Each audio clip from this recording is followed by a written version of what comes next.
1500 militants UMP, beaucoup de parlementaires, d'élus locaux rassemblés ce mardi soir à Poissy pour attendre leur favori à la présidence de l'UMP, l'ancien Premier ministre François Fillon.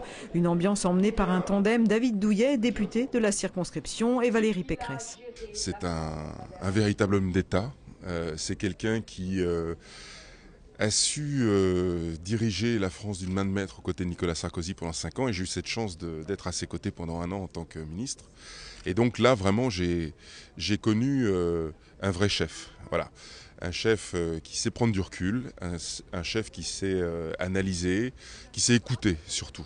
Regagner dans les urnes dès 2014 avec François Fillon, c'est possible parce que c'est le seul qui peut à la fois être suffisamment ferme pour nous ramener les électeurs qui sont partis au Front National et en même temps suffisamment républicain, ouvert, serein pour nous ramener les électeurs centristes qui sont partis voter Hollande.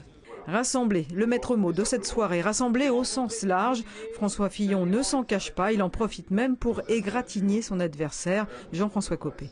Cette stratégie du rassemblement me distingue de Jean-François. Elle pose en réalité la question de la ligne politique que vous allez choisir. Et c'est normal que dans une élection, vous ayez à choisir une ligne politique. Certains pensent que l'on regagnera la France en prenant tous les virages à droite. Moi, j'ai la conviction qu'on la regagnera par la droite, par le centre et même par la gauche.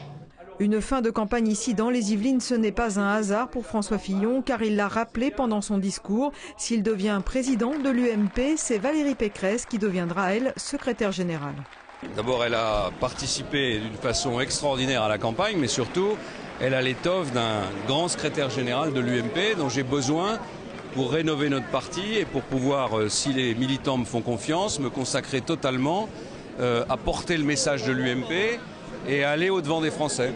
Dernière ligne droite donc avant l'élection. Jean-François Copé lui tiendra son dernier meeting ce samedi également dans le département à Saint-Germain-en-Laye. Il est de son côté soutenu par Henri Guénaud, l'ancienne plume de Nicolas Sarkozy, ou Jean-Frédéric Poisson, les députés de la 10e circonscription. J'ai été membre du groupe UMP dans la mandature précédente. Je l'ai vu diriger le groupe politique, notre groupe politique à l'Assemblée nationale. Je l'ai vu diriger comme secrétaire national de l'UMP, que je suis encore notre famille politique, et il a montré dans ces 2 circonstances des qualités qui sont essentielles à mon avis pour diriger ce genre d'organisation. Ce travail-là, je pense, Jean-François Copé a envie de le faire, il a envie de le faire d'une manière qui me convient, donc pour ces 3 raisons, je le soutiens. Les militants UMP sont donc amenés à se prononcer ce dimanche. Dans les Yvelines, 12 000 sont invités à se rendre aux urnes.